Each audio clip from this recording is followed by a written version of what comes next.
త్రియేక దేవుడవైన ఓ దేవా, భూమి ఆకాశముల కంటెను, వెండి బంగారముల కంటెను గొప్ప దానముని యెహోవా గ్రంథమును మాకు దయచేసినావు కాబట్టి నీకనేక కృతజ్ఞతా స్తోత్రములు. నీవు స్వయముగా మాకు చెప్పవలసిన ప్రతి మాటయు ఈ పుస్తకము యందలి మెచ్చి ఉన్నావు గనుక నీకు మా వందనములు సమర్పించుకొనుచున్నాము తండ్రి. ఆమేన్. దయచేసి కూర్చోనండి. ఎందులకో నాపై ప్రేమ అందదయా స్వామి నామదికి, ఎందులకో నాపై ప్రేమ అందదయా స్వామి నామదికి, అందులకే మయము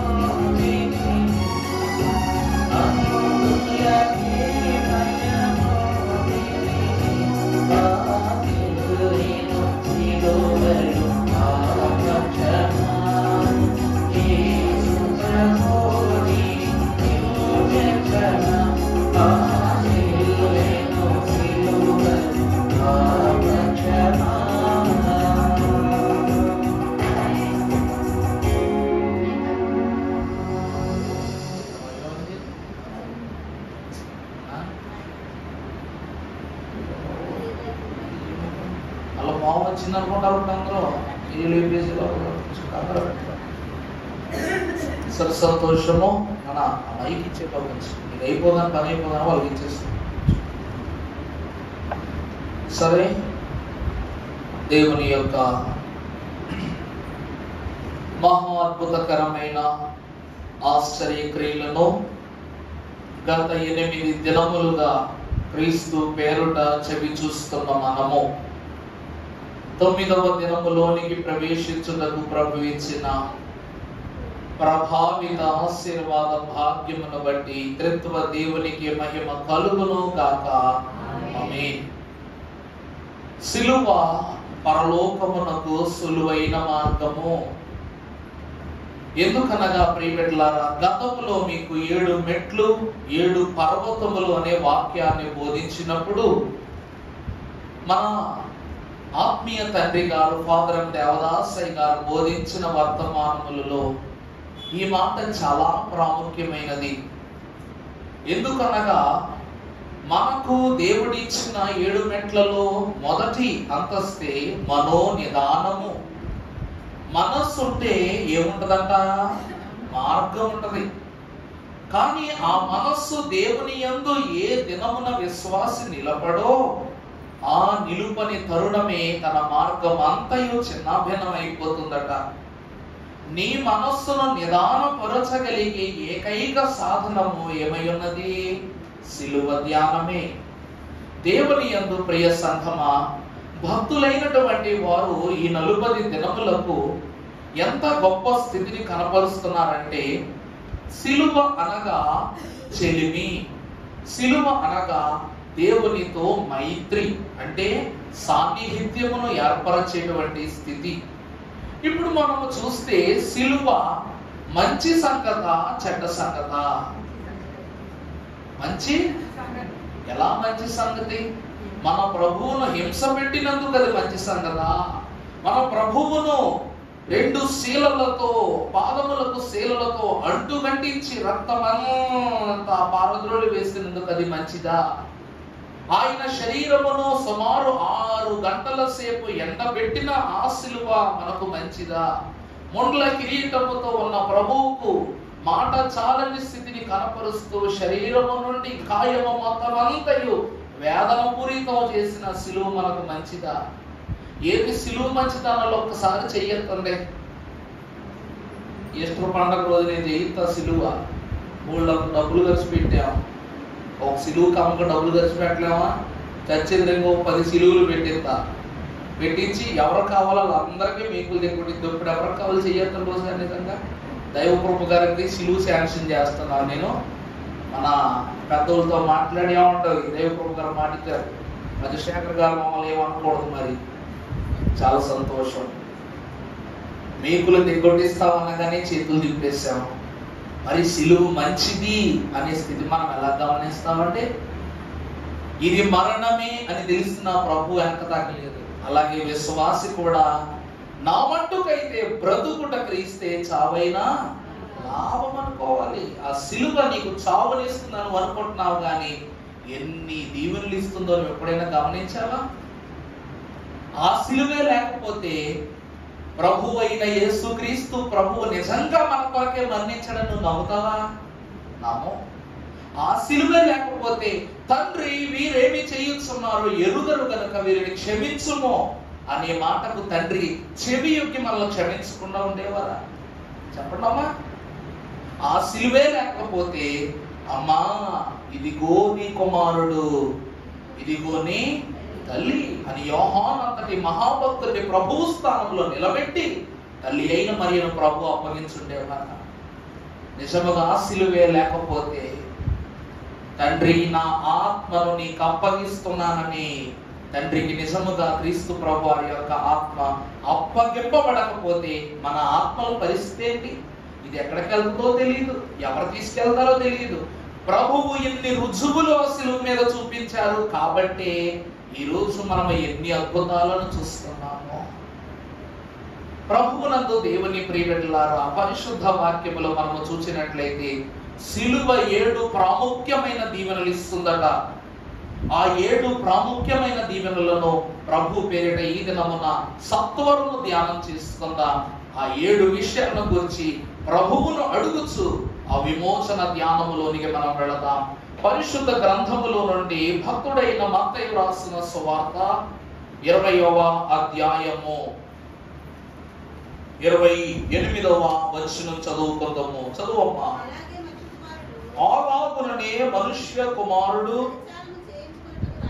పరిచారము చేయించుకొనుటకు రాలేదు, కానీ పరిచారము చేయుటకు అనేకులకు ప్రతిగా విమోచన క్రయధనముగా చెప్పెను. ప్రభునందు దేవుని ప్రియబిడ్డలారా, ఈరోజు ప్రేమ అనేది మాటల్లో మాత్రమే కనబడుతుంది. ప్రేమ అనేది ఎలా కనబడుతుందండి? మాటల్లో మాత్రమే కనబడుతుంది. యేసుక్రీస్తు ప్రభు వారు ఎన్ని అద్భుతములు చేసినా, ఎంత మందిని తన మార్గమున కనపరిచినా సరే ఇంకా ఏదో ఒక లోటు కనబడతానే ఉంది. ఉదాహరణకు ప్రభువును అంటి పెట్టుకున్న శిష్యుడైన పేతురు, శిష్యులారా నేను సిలువలోనికి వెళుతున్నా, నేను శ్రమలోనికి వెళుతున్నా, మీరందరూ జాగ్రత్త పడండి, ఇక మున్ముందు దినాల్లో బాధ్యత పుచ్చుకుని నడిపించాల్సిందే మీరే అని ప్రభు చెప్పినప్పుడు, ప్రభువా నాకే బాధ్యతలు వద్దు, నాకు కావలసిందల్లా ఒకటే, నువ్వు సిలువలోకి వెళితే నేను కూడా సిలువలోకి వచ్చేస్తా, ఇంకా సమస్య లేదు, నాకు నీతో పాటు సిలువను ఎత్తుకోవటమే నా బాధ్యత అని అన్నాడు. ఎప్పుడైతే ప్రభు వారు సిలువ భుజం మీదకి వచ్చిందో అనుకోలేదంట నిజంగా ప్రభు శ్రమలోకి వచ్చేస్తారని. ఇప్పుడు మాట ఇచ్చాడు. ప్రభు అంతటి బలశాలిగా అతడు సిలువను ఎత్తుకోవడానికి ఏం కాదు, సమర్థుడు కాదు కనుక ఏమైపోయాడంట, చెప్పా పెట్టకుండా మాయమైపోయాడు. ప్రేమ మాటల వైపే కనిపిస్తుంది, కానీ నిజమునకు వచ్చేసరికి ఏమైపోతుందంట, రుజువు చేయబడు తరుణములు అంతయు అదృశ్యమైపోతుందంట. ఈరోజు పాడుకుంటాం, అంతయు మనదే కదా, దేవుని కొన్నది అంతయు, దేవుని కొన్నది అంతా మనదే అంటే అంతా అని అంటావు కాబట్టి ప్రభు ఇచ్చిన రక్షణ, ప్రభు ఇచ్చిన రాకడ, ప్రభు ఇచ్చిన పెండ్లి కుమార్తె వస్త్రము, ప్రభు ఇచ్చిన పరలోకము, ప్రభు ఇచ్చిన సింహాసనం ఇవి మాత్రమే కాదు, ప్రభువు పొందిన గాయములు, ప్రభువు ధరించిన మొండ్ల కిరీటము, ప్రభువు పడిన వేదన, ప్రభువు పొందిన బాప్తిస్మము, ఆయన ఎంత చీకొట్టబడ్డారో ఆ చీవాట్లు, ఆ దోషణలు కూడా ఎవరికి కావాలి, మనకు కావాలి. కావాలా వద్దా? కావాలా వద్దా? కావాలి కదా. ఎందుకంటే నిందకు ఎన్ని బహుమానాలు, 100 బహుమానాలు కావాలి. నింద లేనిదే బహుమానం ఎలా వస్తుంది? కష్టపడిందే ఫలం ఎలా వస్తుంది? శ్రమ పడిందే సంతోషము, స్వర్గం ఎలా వస్తుంది? ప్రభు అదే అంటున్నారు. లోకమంతా అనుకుంటున్న ఒక మాట, మనుష్య కుమారుడు ఏం చేయడానికి వచ్చాడు? పరిచారం చేయించుకోవడానికి వచ్చాడు. ఎందుకంటే ఈ వడ్రవాణి కుమారుడయ్యా మా కళ్ళ ముందే పుట్టాడు, మా కళ్ళ ముందే పెరిగాడు. ఆయనలాగే కొంతమంది అమాయకులను వెనకాల వేసుకుని ఏం చేస్తున్నాడు ఆయన? దేవుని బోధలు చెప్పి దేవుని కార్యాలు చేసి వాళ్ళందరినీ ఏం చేస్తున్నాడు? ఉపయోగించుకుంటున్నాడని శాస్త్రులు పరిశీలకులు బోధలు చేయడం మొదలు పెట్టేశారు. ధర్మశాస్త్ర బోధకుడైన నికోదేము కూడా రాత్రి పూట వచ్చి దేవుని యొక్క మాటలాలకించాడు, కానీ పగట పూట తన విషయం ఏమిటి? ధర్మశాస్త్రాన్ని బోధించడమే. అదే నిజం, అదే నిక్షిప్తమైనటువంటి నిజం. కాబట్టి అతను కూడా పగటి పూట ఒక రూపాన్ని, సాయంకాలపు పూట ఒక తలంపును పెట్టుకుని ఉండేవాడంట. ప్రతి ఒక్కరి మనస్సులోనూ దేవుని విషయంలో ఏముంది? ప్రభువు ఈరోజు ప్రభు ఒక రూపాయి దానం చేస్తే రూపాయి నుండి వెనకాల 100 రూపాయలు అడిగేలా ఉన్నారు అన్నట్టు. అంతే కదండి. యేసు ప్రభు వారు ధనము ముట్టుకోలేదని వాక్యంలో మనం చదువుకున్నాం. కానీ ప్రభువు కోశాధికారి కింద ఎవరు నియమించుకున్నారు? ఇస్కరియోతు యోధ. ప్రభువు స్వస్థత చేయగానే వాళ్ళందరూ ఆనందంతో మనం ఊరికినే ప్రభు దగ్గర ఏం పుచ్చుకోకూడదని వారు ఏం చేసేవారంట? వారి మెడలో ఉన్న గొలుసైనా, జోబులో ఉన్న ధనమైనా, కాసులైనా ఇచ్చేస్తే ఇస్కరియోతు యోధ ఏం చేసేవాడు? వాటిని జాగ్రత్తగా దాచుకునేవాడు. అలా లోకం ఏమనందంటే మనుష్య కుమారుడు పని చేయించుకుంటున్నాడు. శిష్యులు ఏం చేయించుకుంటున్నాడంట? అవుతుందా మీకు? చదువు ఒక మాట ఒకసారి. మనుష్య కుమారుడు పరిచారము చేయించుకొనుటకు రాలేదు, కానీ చేయుటకు అనేకులకు ప్రతిగా విమోచన క్రయధనము వచ్చనని చెప్పి ప్రభునందు దేవుని ప్రియమిట్లారా, లోకము మాట అది. ఇప్పుడు ఇన్ని క్రియలు చేసిన యేసు ప్రభు వారు సంపూర్ణ రక్షణ ఇవ్వాలి. నువ్వు వాళ్ళకి స్వస్థత ఇచ్చావు, హ్యాపీ. వీళ్ళకు కష్టం ఇచ్చావు, హ్యాపీ. వీళ్ళకున్న శ్రమలు తొలగించావు, హ్యాపీ. అలా శ్రమలు రావన్న గ్యారంటీ ఏంటి? వీడికి నయమైన జబ్బు రాదని గ్యారంటీ ఏంటి? పోయిన శ్రమ తిరిగి రాదని గ్యారంటీ, సేనాదీయులు మళ్ళా తిరిగి రావన్న గ్యారంటీ ఏంటి అని లోకం ఏమంటుంది? హేళన చేస్తా లేదండి? హేళన చేస్తుందా చేయదా? సిలువు గురించి నేర్చుకునేటప్పుడు కొన్ని ప్రాముఖ్యమైన పద్ధతుల్లోనే మనం వెళ్ళాలి. శత్రువును శత్రువు దారిలోనే జయించాలంటారు. కానీ శత్రువు దారిలోకి వెళితే నువ్వు కూడా వాడి స్వభావం ధరించుకున్న వాడేగా.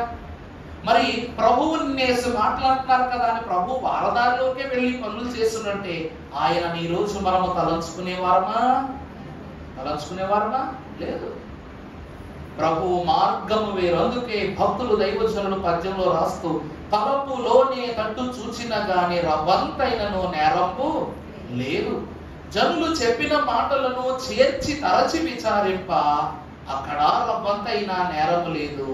పోని చెప్పుడు మాటల వలనైనా ఒక నింద అర్థమయ్యా అంటే మాటలో కూడా ప్రభుకి ఏం లేదట, ఏ భావము కనబడట్లా.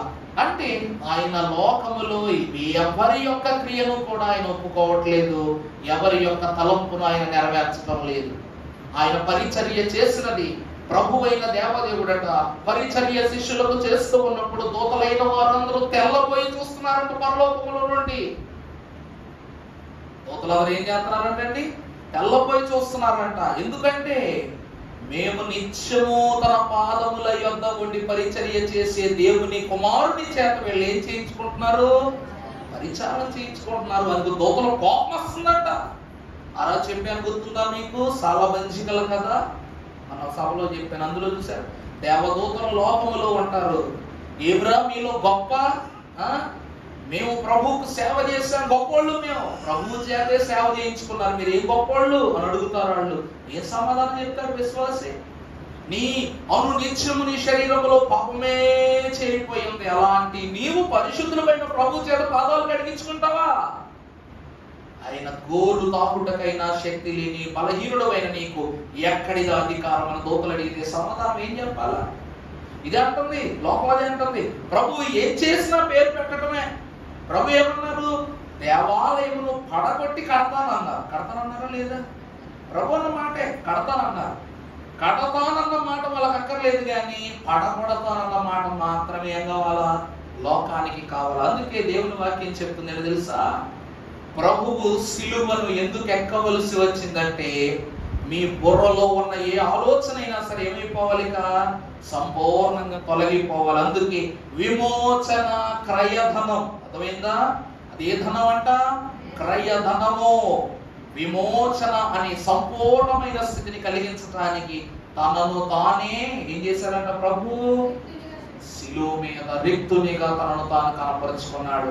ఏమండి, కింద ఉన్న శాస్త్రులు పరిశీలు ఏమంటారు? ప్రభు శిలువ మీద ఉంటే దేవాలయమును 3 రోజులలో పడగొట్టి కడతానన్న వాడ, ఈ శిలువ మీద ఉన్న కట్లు నీకు కష్టమా విప్పుకోవటం? నీకు దిగి రావటం కష్టమా అనలేదా? అనలేదా? పలానా వాడికి స్వస్థత ఇచ్చిన వాడా, ఈ రోజు నువ్వే అస్వస్థతకు గురయ్యావు.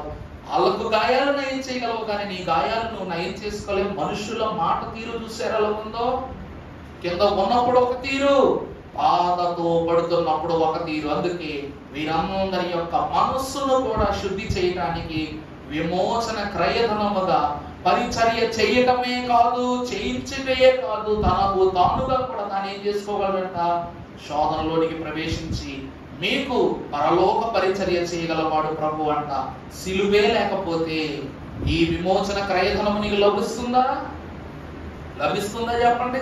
లభించదు.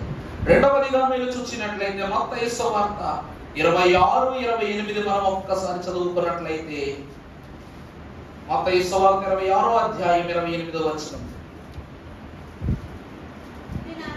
ఇది నా రక్తము అనగా నిమిత్తము అనేకుల కొరకు చిందింపబడి ఉన్న నిబంధన రక్తం. ప్రభువునందు దేవుని ప్రియబిడ్డలారా, వాక్యమునందు దేనినైనా సరే దేవుడు దీవించాలి. దీవించకపోతే ఆ దీవెన భాగ్యమును తెలుసుకుంటకు గాల ప్రయత్నం విశ్వాసి చెయ్యాలి. ఈరోజు దేవదేవుడైనా, దేవుడు ఏర్పాటు చేసుకున్న యాజకుడైనా సరే శుభ్రపడ్డ తర్వాతే పులిపేట మీదకి రావాలి. విశ్వాస అయినా సరే శుభ్రపరచబడ్డ తర్వాతే పరిశుద్ధ స్థలంలోకి రావాలి. అవునా కాదా? దానికి ప్రతీకగా దేవుడంట ఒక ప్రక్కన గంగాలాన్ని ఏర్పాటు చేశాడంట. శుద్ధి చేసుకుని నువ్వు దేవుని యొక్క అతి పరిశుద్ధ స్థలంలోకి రావాలని. దేవుని సంఘమా, ఆ గంగాళమే, ఎత్తటి గంగాళమే యేసుక్రీస్తు ప్రభు. ఆ గంగాళం ఎవరంటండి? యేసుక్రీస్తు ప్రభు. ఆయన అనే శుద్ధి మనకు లేకపోతే తండ్రి యొద్దకు మనం రాగలమా? అదవుతుందా? పరిశుద్ధ స్థలములో ఉన్నాడు యాజకుడు. అతి పరిశుద్ధ స్థలంలోనికి రావాలంటే ఈ గంగాళం అనే మధ్యవర్తి ద్వారా ఏం కావాలి? శుభ్రపరచబడాలి. శుభ్రపరచితి రావయ్యా నా హృదయము, భద్రపరచితి రావయ్యా. చూసారా? మీరే అంటున్నారు నువ్వు శుభ్రపరచబడాలి, అప్పుడే దేవుడు నీ మనసులో ఏమవుతాడంట?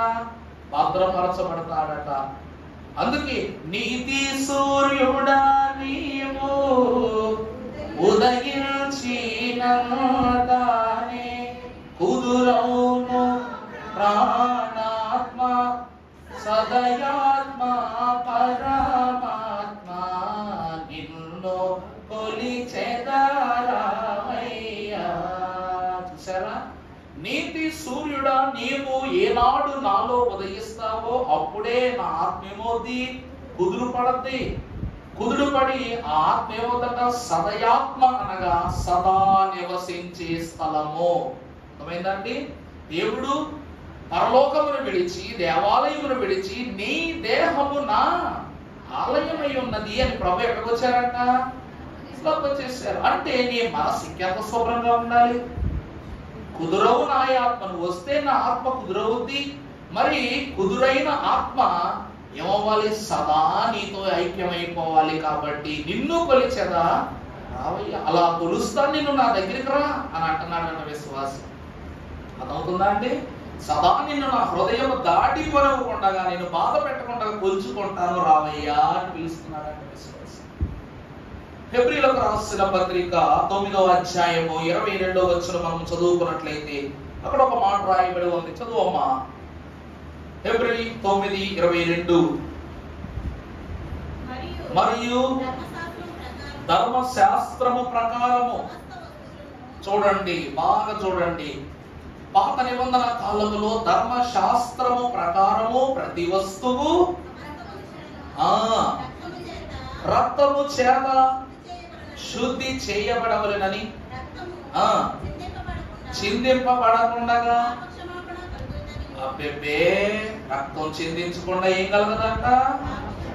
యాజకుడు ఎంతటి వాడైనను తనలో పాపమే లేనప్పటికీ శుభ్రత లేకుండా పులిపీట మీదకు వచ్చుట ఎంత పాపకర క్రియో, అలాగుననే విశ్వాసి నువ్వెంతటి వాడైనా కానీ క్రీస్తు రక్తమని క్షమాగుణము నీ పైన ప్రభు చిందింపకుండానట్లయితే, ఆ రక్తపు ముద్ర నీ మీద లేకపోతే నిన్ను దేవుడు ఏం చేయడంట? హర్షించడు. సిలువ ఏమిస్తుంది అంటే పాప క్షమాపణనిస్తూ ఉంది. సిలువ ఏమిస్తుందండి? అప్పుడు ఆనాడు చెప్పాను, మనోనిదానము అనగా మోషే ఎక్కిన సినాయి పర్వతం. 40 రోజులు మనస్సులోనికి కిందేం జరుగుతుందో అవసరం. 40 రోజులు కొండలేకడట, దేవుని వైపు చూస్తూనే ఎక్కుతూ వెళ్ళిపోయాడు. దేవుడు చెప్తే కానీ కింద మతలబు జరుగుతుందన్న విషయం మోషేకి తెలియదు. రెండవది ఏంటి? రెండో మెట్టు పాప క్షమాపణ. చదువుకున్నాక సమస్త వస్తువులు రక్తము చేత శుద్ధి చేయబడవలసిందే. ఉదాహరణకు మీకు ఒక మాట చెప్తా. మనము దేవుని బిడ్డలో మనం శుద్ధి చేయబడ్డాం. అక్కడ వస్తువు అని రాయబడి ఉంది కాబట్టి సిలువ ఒక కమ్మ. సిలువ ఏమై ఉందండి? కమ్మ. చితి సారము మ్రానుతో చేయబడిన కమ్మ. ఈ కమ్మకు రక్తం ఎందుకు అంటుకోవాలి? ఆ కమ్మ ఎందుకు శుద్ధి చేయబడాలి? చితిసారపు మ్రాను అనగా తుమ్మకర్ర దేనికి గుర్తు? మానవ నైజమునకు గుర్తు. దేనికి గుర్తండి? చెప్పాను కదా ఆ రోజు, మీకు గుర్తుందా? చెట్లన్నీ ఏం చేస్తున్నాయంట? మాకు రాజు కావాలని ఉరిమే పడి తిరుగుతున్నాయంట. మామిడి పళ్ళ చెట్టు దగ్గరికి వెళ్ళి, ఓ మామిడి పండ, నువ్వు మాకు రాజుగా ఉంటావా అని చెప్తే, నాయన బాబు యాసం కాలం తప్ప మిగిలిన రోజులు నా వైపు కూడా ఎవడో కళ్ళెత్తి చూడు, నన్ను వదిలేంట్రా బాబు అందంట. పోనీ యాపిల్స్ కాయల చెట్టు దగ్గరికి వెళ్తే అదందంట, చలి ఉంటేనే కానీ నేను బతకలేను, మీతో పాటు ఈ పాదయాత్రలో నేను చేయలేను, నన్ను విడిచిపెట్టేయండి అందంట. తర్వాత ద్రాక్ష చెట్టు దగ్గరికి వచ్చి, ఓ ద్రాక్ష ఫలమా, నువ్వు మాకు రాజు అయి ఉంటావా అంటే, దేవుని బిడ్డలకు పరిశుద్ధతను ఇచ్చు అమూల్యమైన రక్తములకు సాదృశ్యమైన నా ద్రాక్ష రసమును ఇవ్వటం మానేసి నేను మీకు రాజునవ్వాలా, నేను రాను, పొండు పవతల పొండంట.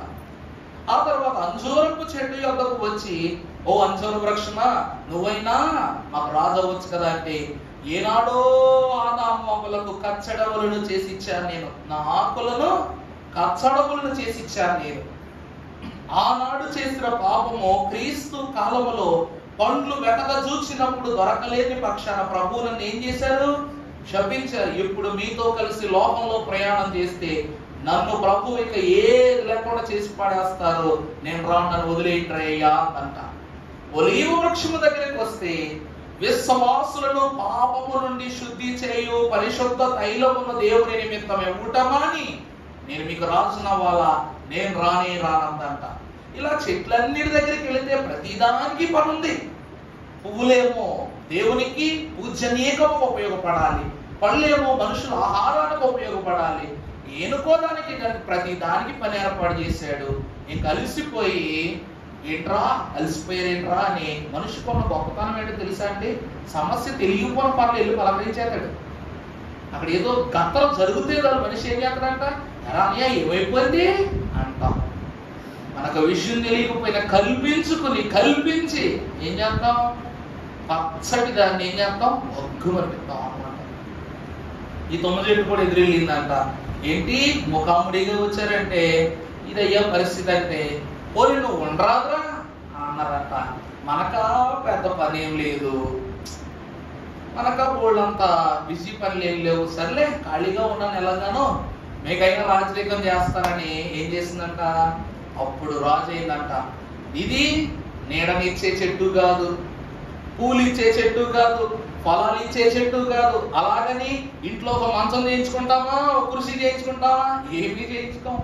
అడ్డం వస్తే నరికి అవతల పక్కకు పడేస్తాం. అంత హీనతమైన చెట్టు. ఇంటి ఎదుట పెరిగినా, పొలము వాకిట పెరిగినా మనం ఏం చేస్తాం? త్రుంచి బయట పడేస్తాం. దేవుడు ఏదేను వనములో మానవుని కూడా ఏ పని లేకుండానే ఉంచాడు. అందరినీ వాళ్ళ కోసం పనిచేసేలా చేశాడు. చేశాడా లేదా? మరి మనిషి ఏం చేశాడంట? అన్నీ నాకు వచ్చేస్తున్నాయి కాబట్టి ఖాళీ అయిపోయిన మనిషి ఖాళీగా ఉండటం ఎందుకని పాపం అనే ముళ్ళు తెచ్చి పెట్టుకున్నాడు అడ్డు మీద. అర్థమైందా అండి? ఆ ముళ్ళు ఏం చేసింది?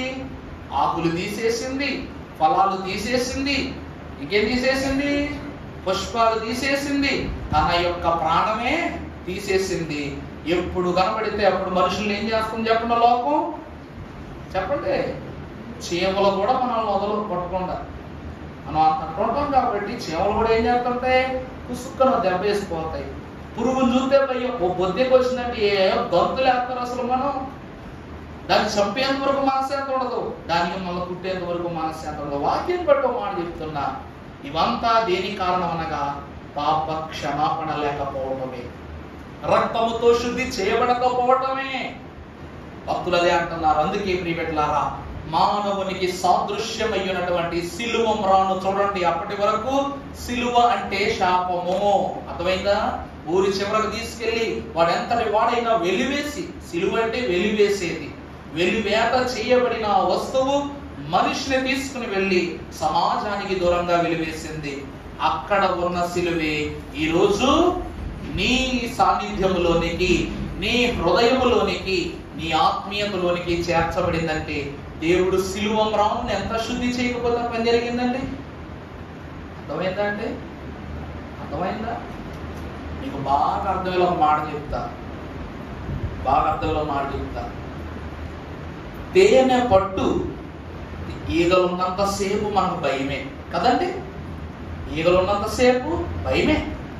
అలాగే మానవుని చుట్టూ ఈ పాప క్రియలు ఉన్నంత సేపు భయంలోనే బతుకుతాడు. ఎప్పుడైతే ఆ ఈగల వంటి శోధనలు మనం తోలి వేసేసి స్వచ్ఛమైన తేనెని జాగ్రత్త చేసుకుని ఎక్కడ పెట్టుకుంటాం? జాగ్రత్తగా ఇంట్లో భద్రపరుచుకుంటాం. అప్పుడు ఆ యొక్క తేనె ద్వారా ఎలాంటి అనుభవం మనకు కలుగుతుందో. సిలువ అప్పటి వరకు శాపాన్ని ఇచ్చింది. ఆ తరువాత ఇదేంటో తెలుసా? పాలు తేనెలు ప్రవహించు దేశమునకు ఇది ఏమైందంట? వారధి అయిపోయిందంట. సిలువకి ఎంత గొప్ప ప్రాధాన్యత. మరి ఈ సిలువే లేకపోతే నీకు క్షమాపణ వచ్చేదా? సమయం అవుతుంది, తర్వాత వచ్చి చూద్దాం. పరిశుద్ధ గ్రంథములో నుండి మరొక మాట. రోమాపత్రిక అపోస్తుల కార్యముల గ్రంథం 20వ అధ్యాయము 28వ వచనం చదవమ్మా. అపోస్తుల కార్యములు 20:28. దేవుడు తన స్వరక్తమిచ్చి సంపాదించిన తన సంఘమును దేవుని యందు అధ్యక్షులుగా ఉంచెను. ఆ యావత్తు మీ మట్టుకు మిమ్మల్ని గూర్చి ఏం చేయాలంట? దేవుని ప్రియబిడ్డలారా, పరిశుద్ధులకు దేవుడు వాక్యం ద్వారా ఏమని సెలవిస్తున్నారు? దేవుడు తన స్వరక్తమిచ్చి సంపాదించిన సంఘమును కాయుటకు. చూడండి, సిలువ మీద రక్తము కారిస్తే ఏం పుట్టిందంట? సంఘం పుట్టిందంట. అప్పటి వరకు సంఘము లేదు. పేతురు మహాభక్తుని దేవుడు ఎందుకు క్షమించాడంటే ప్రభు మాట ఇచ్చాడు, పేతురు నువ్వు రాయివి, నా పునాది రాయివి, నీ మీద నేనేం కడతాను? నా సంఘాన్ని కడతాను. అందువలన జాగ్రత్తగా ఉండని ప్రభు అనునిత్యము పేతురు గారిని హెచ్చరించేవారు. అందువలన పేతురు తప్పిపోయినను తిరిగి రప్పించుకున్నాడు దేవుడు. ఎందుకంటే రాయికి ఉన్న గొప్ప స్వభావం, శిల్పకారుడు ఎలా మలిస్తే అలా మలుచుద్ది. శిల్పకారుడు ఎలా చెక్కిదల మలుస్తుంది. లోకములో చెక్కగానే అటువైపు పడిపోయాడు. దేవుడు పిలవగానే మరలా దేవుని మార్గంలోనికి వచ్చేసాడు. అప్పటి నుండి మురుగు రాయి, బెదురు రాయి, గరుకు రాయి ఉన్నవాడు దేవుని యొక్క సంఘము అనే పునాది రాయిగా మార్చబడిన తర్వాత వెంటనే ఏమైపోయాడంట? మెరుపు రాయిగా మారిపోయాడు. అర్థమైందండి?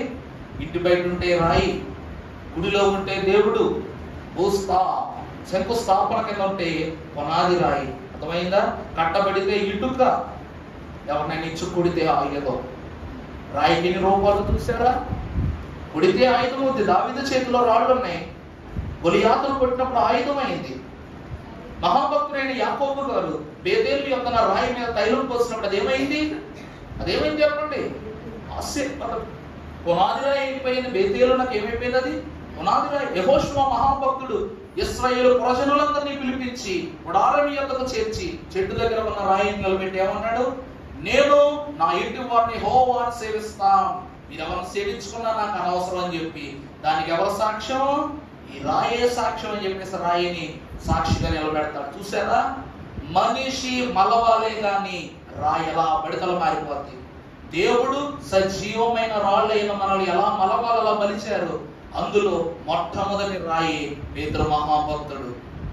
తన స్వరక్తం ఇచ్చి సంపాదించుకున్న సంఘము, చదువుమా, దేవుడు తన స్వరక్తం ఇచ్చి సంపాదించిన తన సంఘమును కాయుటకు పరిశుద్ధాత్మ మిమ్మును దేని యందు అధ్యక్షులుగా ఉంచెను, అది యావత్తును గూర్చియు మీ మట్టుకు మిమ్మల్ని గూర్చియు ఎలా ఉండాలంట? జాగ్రత్తగా ఉండాలి. ప్రభు అంటున్నమాట, శిలువ రక్తము ద్వారా సంపాదించబడిన నా సంఘమా, మిమ్మల్ని కాయటానికి నేను పరిశుద్ధాత్మను ఉంచాను. ప్రభు ఇప్పుడు ఏ కాలంలో ఉన్నాం? పరిశుద్ధాత్మ కాలంలో ఉన్నాం. పరిశుద్ధాత్ముడు ఉన్నాడు, నీ వెనకాలే ఉంటాడు. కానీ నీ మనస్సులో లౌకికాత్మ పని చేయక మానదు. వాక్యం ఏమంటుంది? మానవుడు లౌకికాత్మ గలవాడు, నిన్ను బాగు చేయుటకు దేవుని యందు నుండి వచ్చిన దత్త పుత్రాత్మ, అదనగా పరిశుద్ధాత్మ నీకేమై ఉన్నది? ఆదరణ, అండై ఉన్నది. కాబట్టి ఈ లౌకికాత్మలోనికి నువ్వు వెళ్ళొద్దు. నా రక్తము నిన్నెప్పుడు ఏం చేస్తా ఉంటది? కీయిస్తా ఉంటది అన్నమాట. ప్రభు రక్తం ఏం చేస్తాంటండి? కీయిస్తా ఉంటది. ఈరోజు కాలుకో దెబ్బ తగిలింది. దెబ్బ తగిలితే డాక్టర్ దగ్గరికి తీసుకెళ్తాం. డాక్టర్ ఇండేషన్ ఎలా తీసాడు అనుకున్నాడు. ఏం చేస్తున్నాడు? ఈ దెబ్బ చూసిన ప్రతిసారి ఇండేషన్ గుర్తొస్తుంది. మళ్ళా ఒక దెబ్బ తగిలించుకోవాలంటే ఇండేషన్ ఏం చేస్తుంది? కంగారు పెడుతుంది. పరిశుద్ధాత్మ ఇంజెక్షన్ లాంటిదంట. విశ్వాసకి ఏంటండి? ఇంజెక్షన్. నువ్వు పడిపోతావా పొడిసేస్తా చెప్తున్నా అంటదంట. నేను ఎందుకంటే పరిశుద్ధాత్ముడు పని ఏం పెట్టుకోడు. నీ గురించి లెక్కప్ప చెప్పే పరిశుద్ధాత్ముని పని. ఆ పరిశుద్ధాత్మ లెక్కప్ప చెప్పినప్పుడు తేడా వచ్చిందా? ప్రభు ఏం చేస్తారు? సిరంజు పుచ్చుకుని పోట్లు పొడుస్తారు అన్నమాట. అందుకే ప్రభు చెప్తున్నటువంటి మాట, సంఘము ఎప్పుడు ఎలా ఉండాలి చెప్పండి? అధమొక్క పాపమైన అంటకుండా ఉండాలి, అంటనివ్వకుండా ఉండాలి. అది అంటుకుంటదేమోనని వద్దు అని ఏం చేయాలంట? దూరంగా ఉండాలంట. క్రీస్తు రక్తం ఏం తెలియజేస్తుందంటే పాపములను అంటకుండా ఉండే జ్ఞానోక్తిని దయచేస్తుంది. తరువాత చూస్తే రోమాపత్రిక 3వ అధ్యాయము 26వ వచనం చదువుకున్నట్లయితే భక్తుడైన గనుడైన పౌలు గారు సెలవిస్తున్నమాట, క్రీస్తు యేసు రక్తమునందున్న విశ్వాసం ద్వారా ఏమిటండి? కరుణాధారముగా ఆయనను కనపరచు, కరుణాధారముగా బయలుపరచును. దేవుడు ఎప్పటి కాలమందు తన నీతిని కనపరచు నిమిత్తము తాను నీతిమంతుడును తీర్చువాడున యుండుటకు ఆయన అలాగు చేసిన. ప్రభునందు దేవుని ప్రియమిట్ల, సిలువలో ఏం కలుగుతుంది? 4వ లక్షణం అంటే కరుణ. సిలువలో ఏం కలుగుతుందండి? కరుణ. ఎందుకంటే సిలువ యొద్ద అనేకమైన వరుసలు ఉన్నాయి. సిలువ యొద్ద అనేకమైన వరుసలు ఉన్నాయి. ఎన్ని వరుసలున్నా కుడి పక్కన ఉన్న దొంగ, ఎడమ వైపున ఉన్న దొంగ, దేవదాసయ్య గారు ఒక అద్భుతమైన మాట చెప్పారంట. లోకమునకు తీర్పు తీర్చే యేసు ప్రభువులకి ఇద్దరు తీర్పు తీర్చారంట. ఆ మాట అర్థమవుతుందా అండి? లోకానికి తీర్పు చెప్పగల ప్రభువుకు సిలువ శ్రమల కాలంలో ఇద్దరు తీర్పు చెప్పారంట. ఎవరంటే, ఒకరు పిలాతు భార్య అయిన క్లౌదియా, రెండవది ఎవరంట? కుడి వైపున్న దొంగ. కారణం ఏంటంటే ఇంకా సేపట్లో యేసు ప్రభు వారికి పిలాతు ఏం చెప్పాలి? తీర్పు చెప్పాలి. అప్పుడు తీర్పు చెప్పబోయే రాజు నోటికి ఆమె ఏమైందంట, బోరయ్య వచ్చి అంటుందంట, ఆ నీతిమంతుని జోలికి నువ్వు పోవద్దు.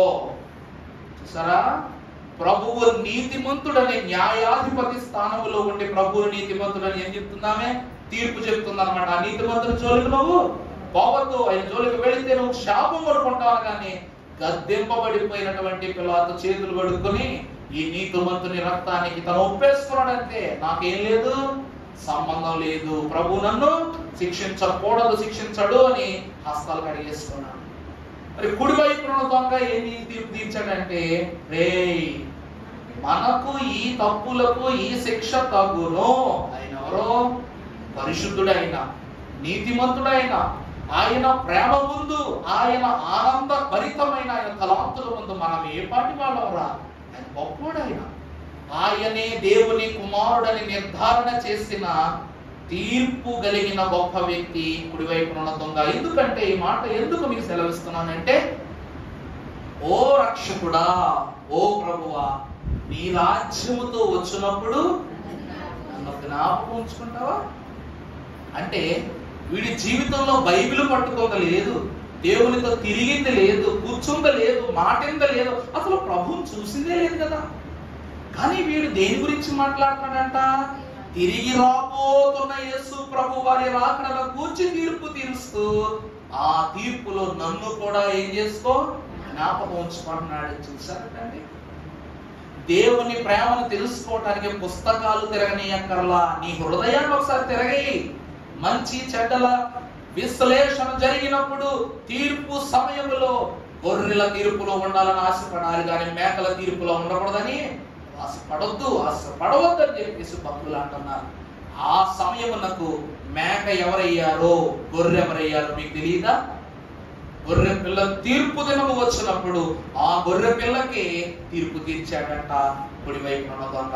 వాడు అలా తీర్పు తీర్చిన తక్షణమే నేడు నువ్వు నాతో ఎక్కడుంటావు, ప్రభువుతో పరదేశంలో ఉన్న మొట్టమొదటి వ్యక్తి దొంగ. అందుకే ప్రభు ఏమంటారు, నేను చెప్పాను కదా, మనం దేవునికి ఏది ఇస్తే అదే వస్తుంది. హేబేలు స్వచ్ఛమైన రక్తము కలిగిన చిన్ని గొర్రె పిల్లను, అప్పుడే పుట్టిన గొర్రె పిల్లని ఇచ్చాడు. అలాగే తండ్రి అయిన దేవుడు కూడా మనకు ఎవరిని ఇచ్చాడు, గొర్రె పిల్ల. లోక పాపమును మోసుకొని పోవు దేవుని గొర్రె పిల్ల. అక్కడ గొర్రె కాదు, గొర్రె పిల్లనే ఇచ్చాడు. ఇప్పుడు కుడివైపున దొంగ మార్పు చెంది, ప్రభువా ప్రభువా నన్ను జ్ఞాపకం చేసుకోనగానే నేడు నీవు నాకు పరదేశులున్నదు అని ప్రభు చెప్పారు. ప్రభువు రెండవ రాకడకు రావడానికి ముందు రహస్య రాకడకు వస్తారంట. అప్పుడు ఎవరు సిద్ధంగా ఉంటారో వాళ్ళు ఏం చేస్తారు, ప్రభు తీసుకువెళతారు. అంటే వాక్యం ఏం చెప్తుంది, ఇదిగో నేను దొంగవలే. దొరలాంటి ప్రభు దొంగలా రావడం ఏంటి? ఒక దొంగకి విలువైన సొమ్ము ఎక్కడుంటుందో తెలుస్తుంది. అలాగే ప్రభువు దొంగవలి వచ్చినప్పుడు ఎవరు విలువైన దేవుని యొక్క సమయాన్ని వృధాపరచకుండా ఉంటారో వాళ్ళని ప్రభు ఏం చేస్తారంట, ఎత్తుకుని వెళ్ళిపోతారంట. అందుకే సమయమును పోనివ్వక, తినొచ్చు త్రాగుచు తిరుగక, తరుణముని ఎరిగి ప్రార్థన చేయాలా.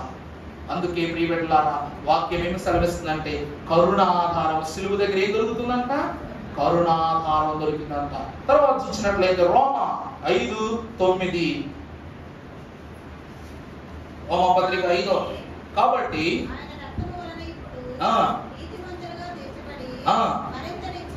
మరింత నిశ్చయముగా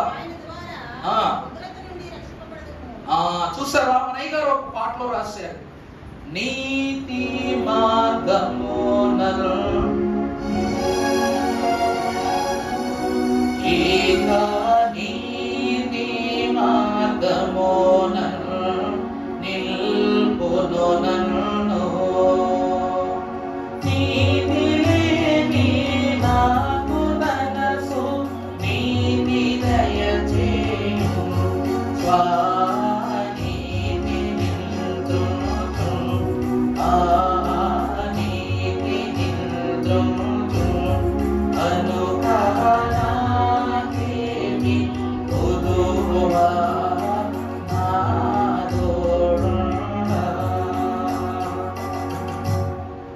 మనమే దైవజనుడు రాసిన పాటను పాడాం. ఏమిటి?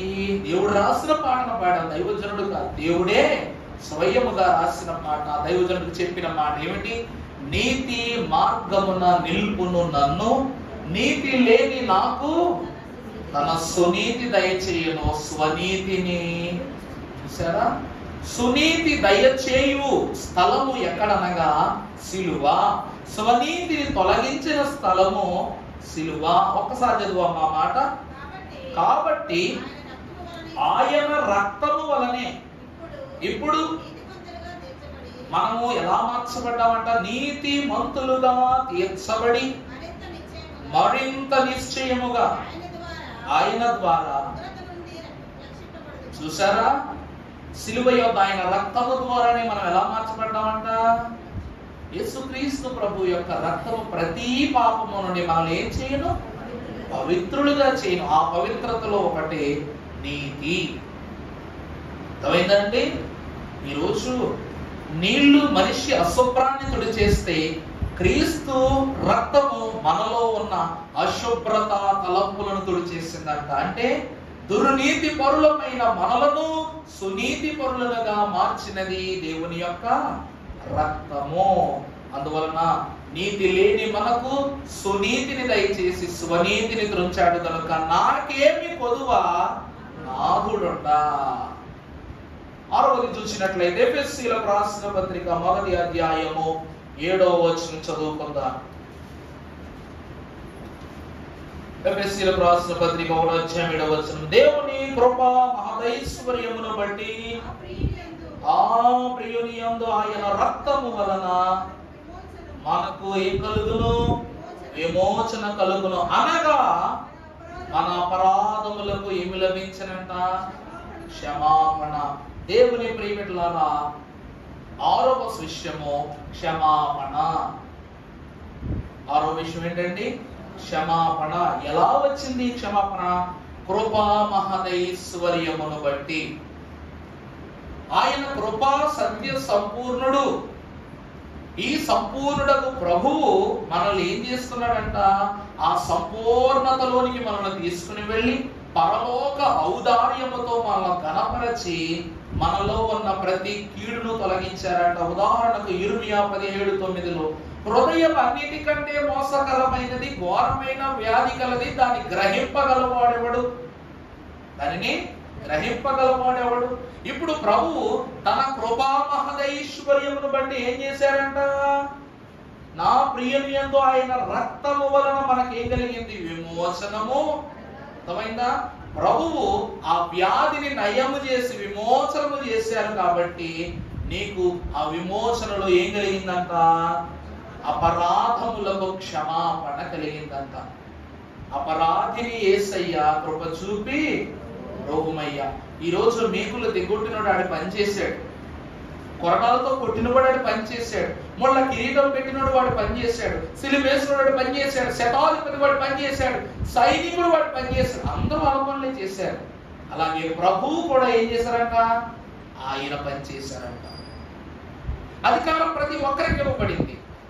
అధికారం పూర్వకంగానే వారు ముందుకు వెళ్ళిపోయారు. అంతే తప్ప ప్రభు మీద వ్యక్తిగత కక్షలు ఏమి ఎవరికి లేవు.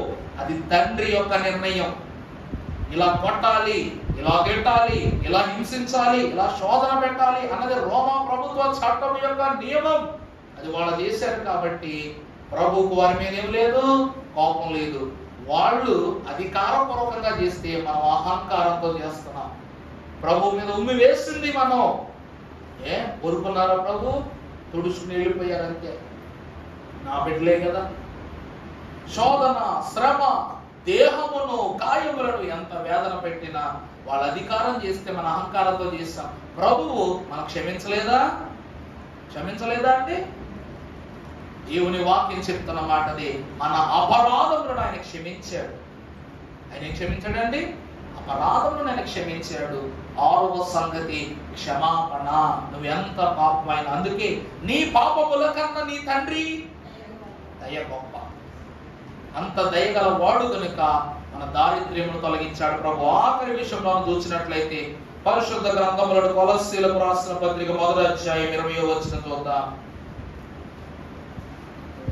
కొలస్సీలకు రాసిన పత్రిక 1. అమ్మా, ఆయన సిలువ రక్తము చేత సంధి చేసి